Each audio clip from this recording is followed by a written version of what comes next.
वसुदेवसुतं देवं कंसचाणूरमर्दनं देवकी परमानन्दं कृष्णं वन्दे जगद्गुरुम्. Right. Verse 9, chapter 2, as we have concluded last week, that Sanjay is going to tell what Arjun did after saying that even possession of material objects would not relieve him of his grief is contained in the verse that we are going to start today. Verse 9, Sanjay Uvacha Eva Muktva Rushikesham Gudakeshah Param Tapa एवमुक्त्वा ऋषिकेशं गुडाकेशः परं तप न योत्स्य इति गोविन्दम् उक्त्वा तूष्णीं बभूवः न योत्स्य इति गोविन्दम् उक्त्वा तूष्णीं बभूवः. Sanjay said, O scorcher of enemies, after addressing the indwelling Bhagavan thus, Arjun, the conqueror of sleep, said to Bhagavan, I will not fight, and became silent. You see that, that the real, you can say the dilemma. On the verse the 7th, it says, Shishyaste ham sadimam prabodham, I take your refuge. And now, what he says, in the 7th verse, he told that, okay, guide me. What is the good path for me? And now what he says, I will not fight. You'll enjoy. That's why we like Arjun. Because Arjun is our representative. Eva muktva rushikesham Eva mukta Rushikesham Gudakeshah Parantapa Nayotsya. I won't fight. Nayotsya Idi Govidam Uktva Tushanim Bhuvaha. Arjun honored the Bhagavan's word and wanted to obey it. But after thinking seriously over what Bhagavan Krishna has said, and applying his own mind, problems start. Applying his own mind to his thoughts. Then he came to conclusion that what? War could result in providing him with an affluent kingdom, honor, name and fame. But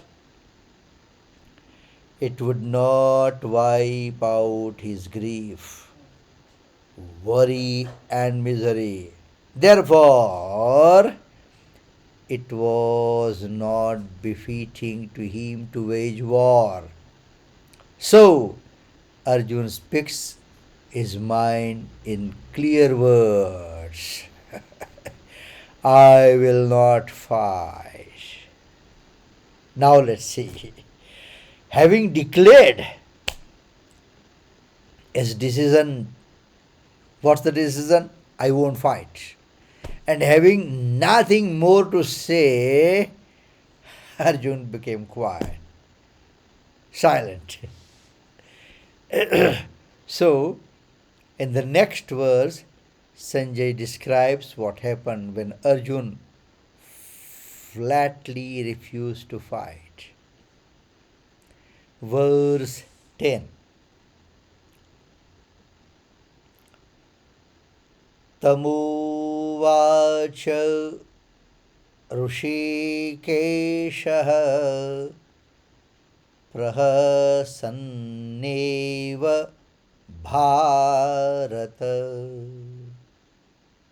तमुवाच ऋषिकेशः प्रहसन्नेव भारत सेनयोरुभयोर्मध्ये विषीदन्तम् इदं वचः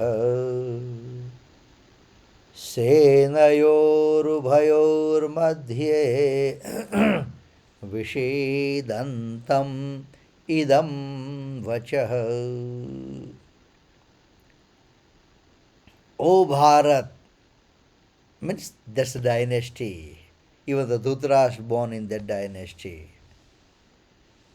So that's why Bhagavan is addressing Arjun as Bharat. O Bharat,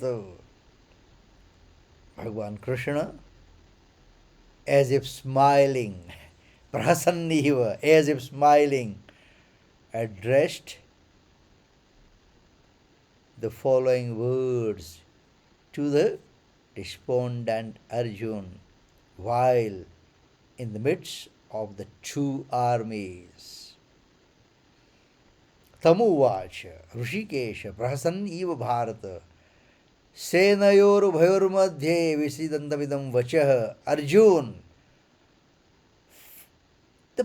that person who is filled with valor, enthusiasm, had entreated Bhagavan Krishna to place his chariot between the two armies that we have seen in chapter 1, so that he could behold the warriors. It was befitting for Arjun to get ready for fighting, which was his objective. I mean, he was there on the battlefield, means what? To fight. And now, all of a sudden, he turns back. So, which was his objective? But there, instead of waging war, he felt grieved. So, Bhagavan Krishna started the gospel of our Bhagavad Gita. That's how the Bhagavad Gita starts. We all are thankful to at least Arjun. His despondency brought Gita to the humankind. Prahasanniva. Prahasanniva means smiling, as it were.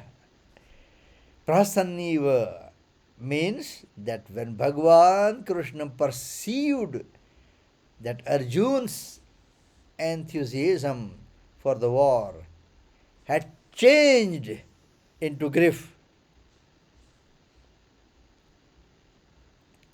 he smiled. Prahasanniva means smiled. Secondly, as we have seen in the 7th verse, Arjun said, "Do instruct me, who have taken refuge in you." But now in the 9th verse he says, "I will not fight." So that's why Bhagavan Krishna smiled, because the devotee it we need to read and understand what is said between the lines. So it's for all of us, right? Bhagwan Krishna smiled because the devotee who takes refuge in his preceptor just becomes an instrument in the hands of his preceptor. Instrumental devotion. Instrument in the hands of his preceptor, and a preceptor is fully responsible for the duty of the disciple. The disciple has no option but to obey his preceptors and do as his teacher wishes. Try to understand this. Once you say, okay, I take your refuge, I have surrendered myself, please guide me, and then you say, I won't fight. So here it says, and then that's why Bhagavan Krishna smiled. Arjun's declaration not to fight is, is a practically withdrawal from his refuge in the Lord. Because, as we have seen, once he has taken refuge and now he doesn't want to fight, means what? He has withdrawn himself. Eva. Eva means that Bhagavan Krishna must have burst into laughter after hearing Arjun's decision of not fighting. But he spoke smilingly.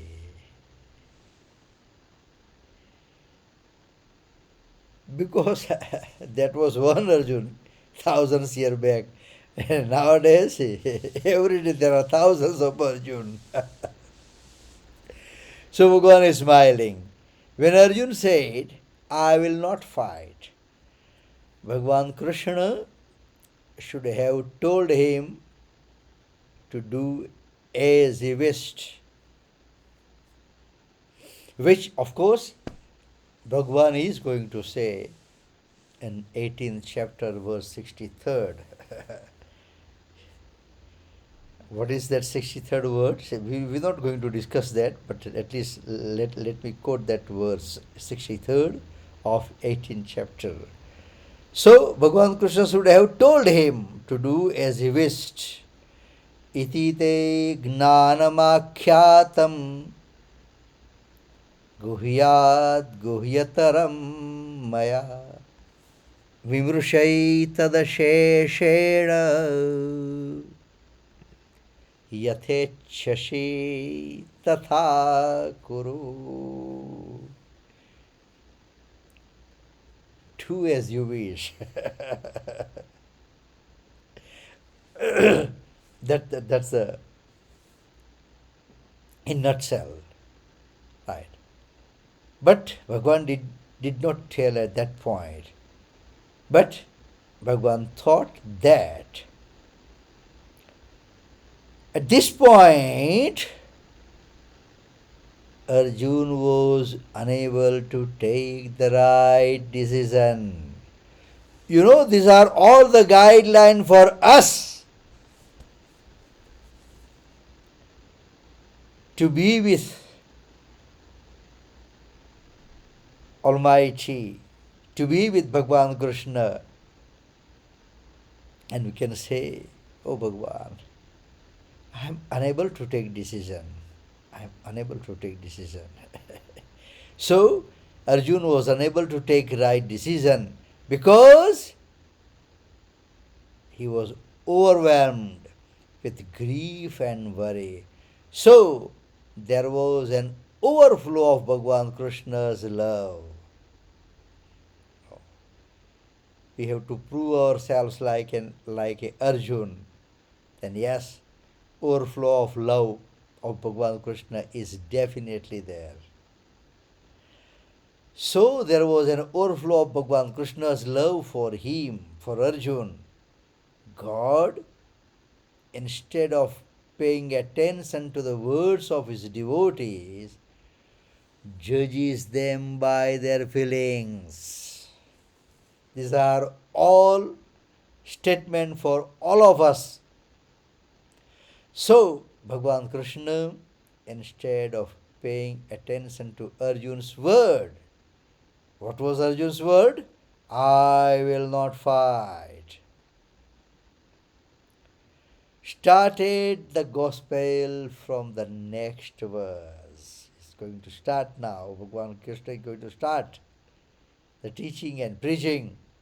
Moreover, he accepts those devotees who take refuge in him, even by words as his own, because of his boundless grace.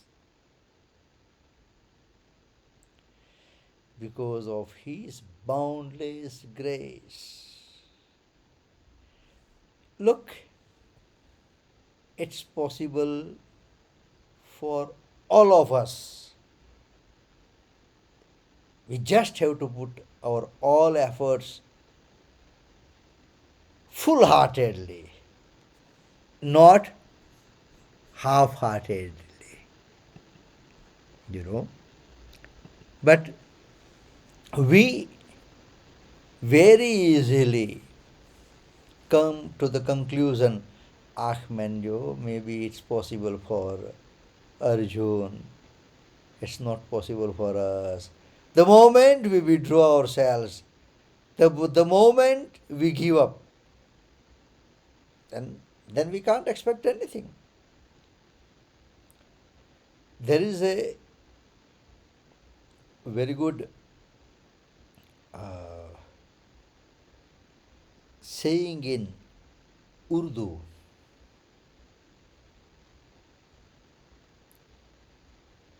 It says, कौन कहता है आसमान में सुराग नहीं होता. आसमान is sky. सुराग is hole. कौन कहता है आसमान में सुराग नहीं होता. एक पत्थर तो तबीयत से उछालो यारो. पत्थर, stone. उछालो, throw. You just try. Throw at least. Don't give up. You got my point. But man, it might be possible in those days. We can just read and try to understand little bit. It's fine. But as I told you, this is for all of us. This is for all of us. And that we must not forget, because His boundless grace is for all of us.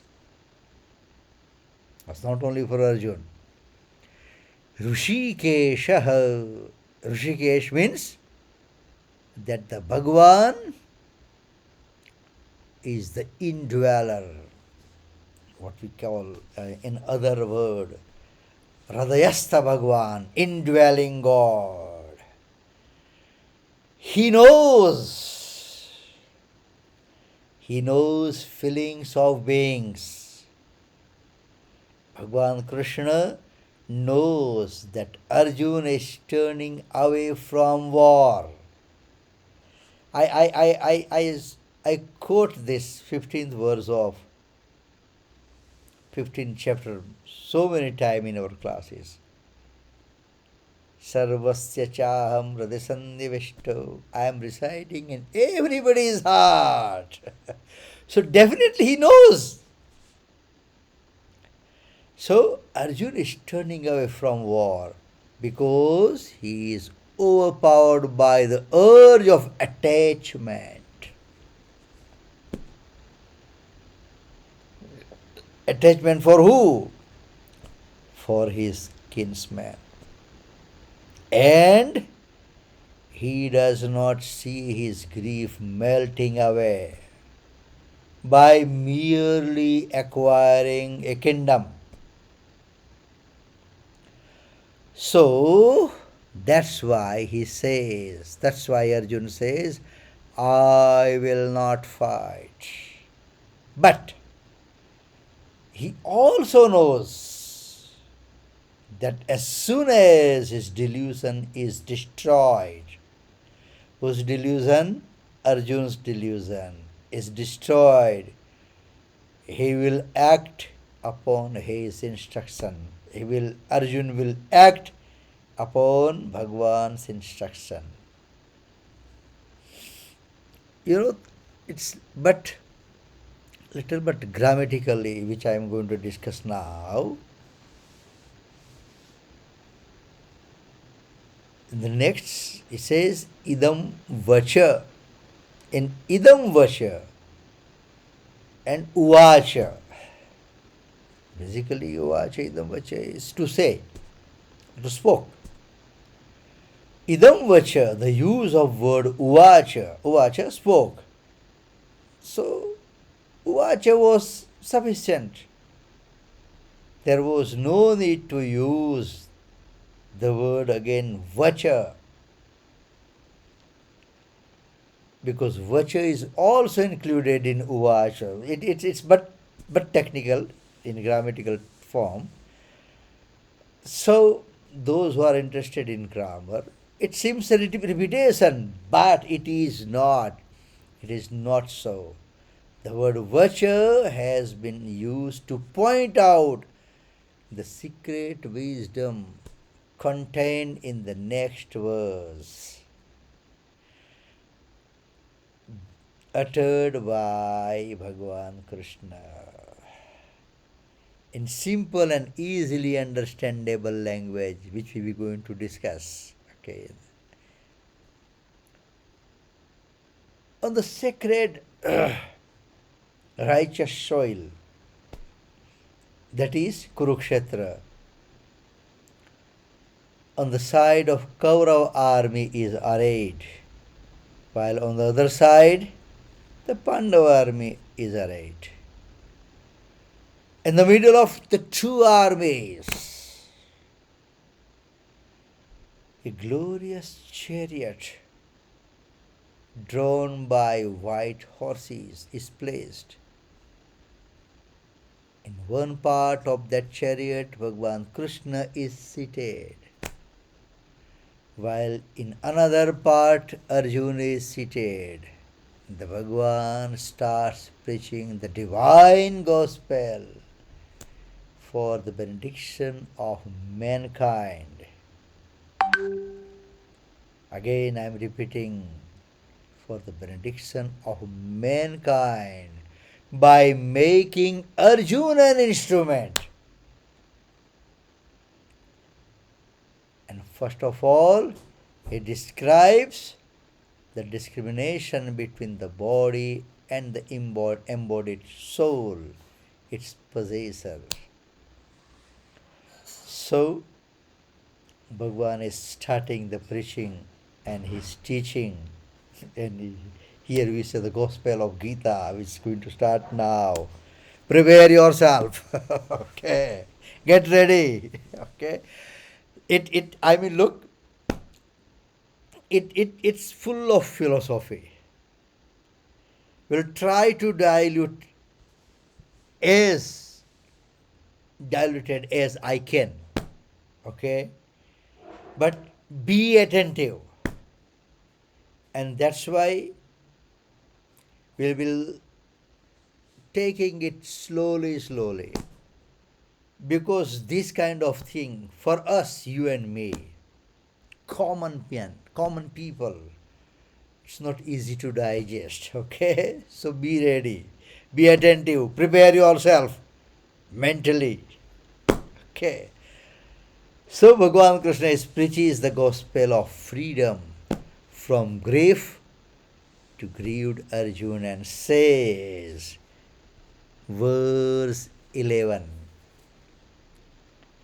श्रीभगवान् उवाच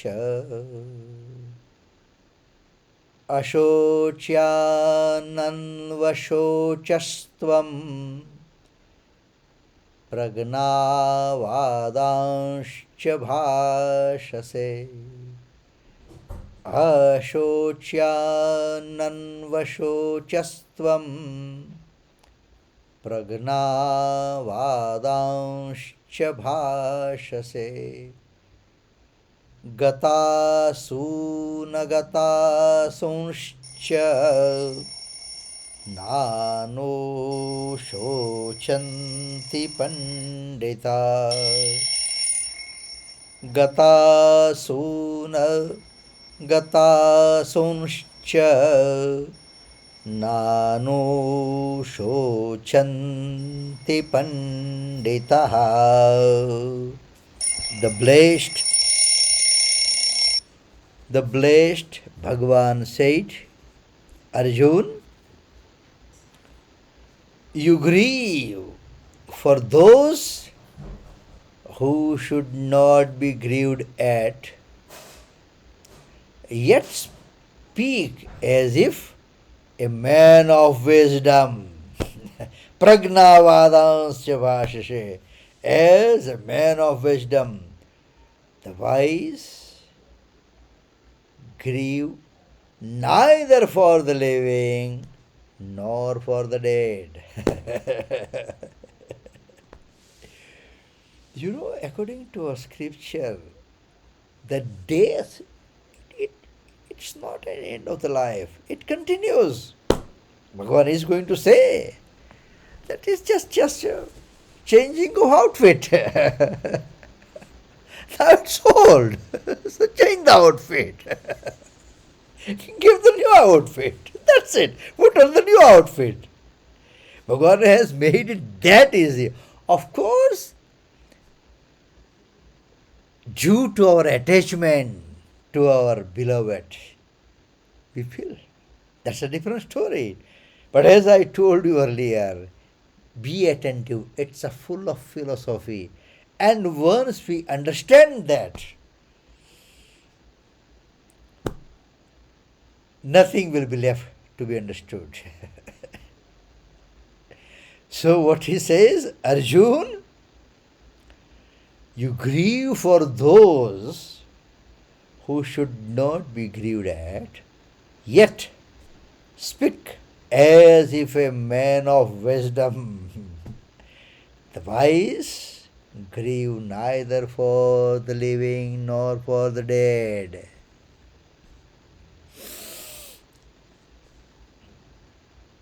Let's try to understand now.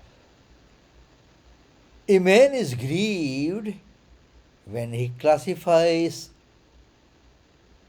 objects and persons into two divisions, one's own and not one's own. Again, I am repeating the word, be attentive. When the person grieves, then and then only when he classifies objects and persons into two divisions. This is mine, this is not mine, this is not mine. This belongs to me, this does not belong to me. So, such as our kinsman and not our kinsman. Of our group and not of our group. Of our stage of life and not of our stage of life.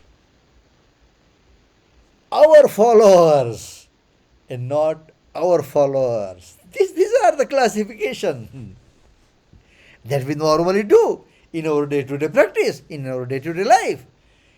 We have a sense of mind, attachment, love and desire for those who we regard as ours. through these, a sense of mind and desire, etc., faults such as grief, worry, fear, perturbation, commotion, and strain, etc., etc. This kind of thing arise. The root of all faults, what is the root? A sense of mind and desire, etc. This is the root. Sense of mind, sense of desire. The same thing happened with Dhritarashtra also. The whole Gita starts with the Dhritarashtra question. But there is a difference between Dhritarashtra and Arjun. We're going to see that. Okay. At the beginning of the Gita, yes, Dhritarashtra asked, Mamaka Pandavaschaiva Kima Kurvada Sanjaya. What did my sons and the sons of Pandu do? What they have done? Whom? My sons and the sons of Pandu. Sons of Pandu. So, in the question itself, it shows Dhritarashtra's partiality towards his own sons and attachment for them. Though, what is the fact? Though the Pandava, all the Pandav, regarded Dhritarashtra more than their father, but still, this Dhritarashtra was attached. This Dhritarashtra was partial, bias. Arjuna also developed the same attachment. But he was not partial. He had no partiality. He was impartial. And so he uses the terms seeing all these relations. That's how he says. Seeing all these relations that we have seen in the previous chapter in 28th verse. Seeing all these relations, and how can we, by killing our own kinsman, be happy? That is described in chapter 1. It means that Arjuna had attachment for the Kuru family, the whole Kuru family. And because of possibility of destruction of the family, he was grieved. Try to understand the attachment of Dhritarashtra and attachment of Arjuna. Arjuna was thinking about the whole Kuru family. And in the war, it goes on, the whole Kuru family will be destroyed. Whereas Dhritarashtra also attached, but he was thinking only about his sons. So now, to remove Arjuna's grief,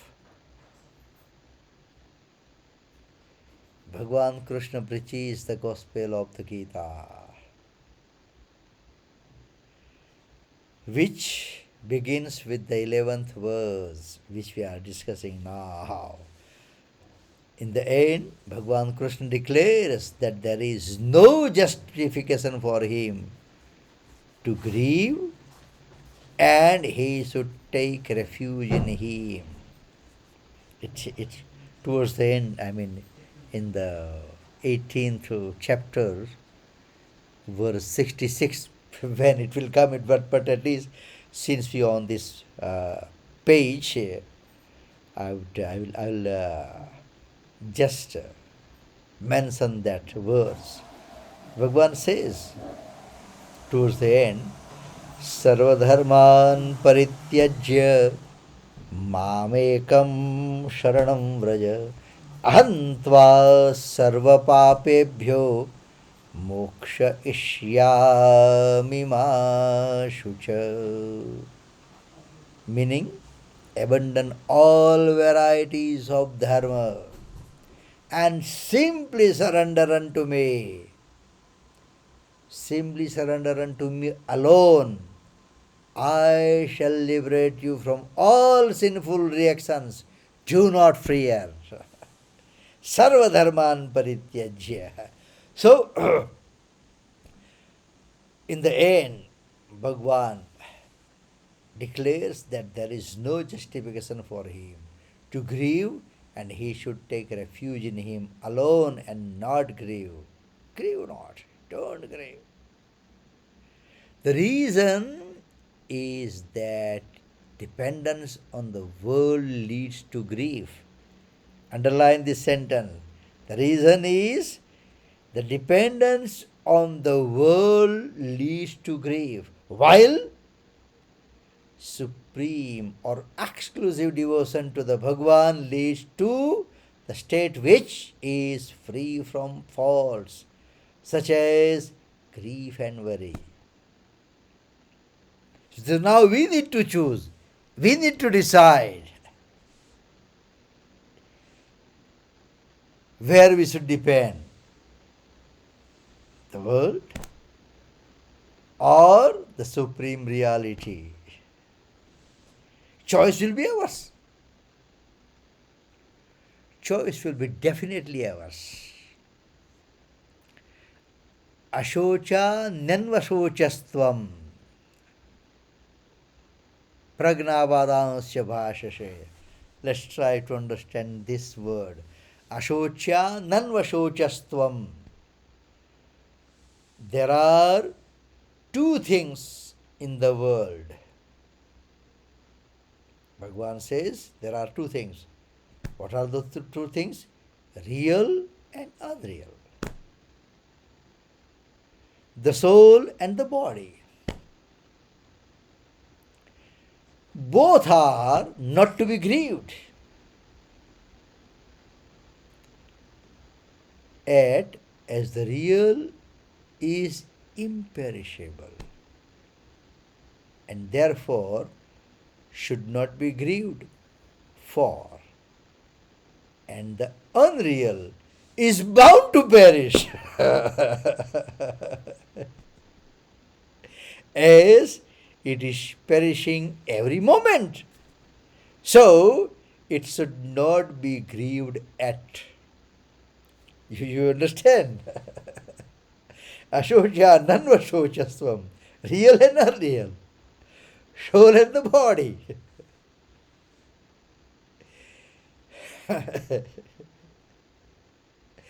Both are not to be grieved at, as the real is imperishable. What is real? Is imperishable.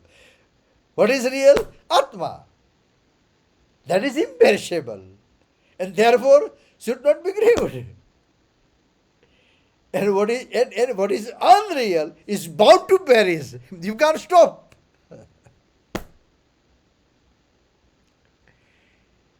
Body and the soul. So, which is going to be perished,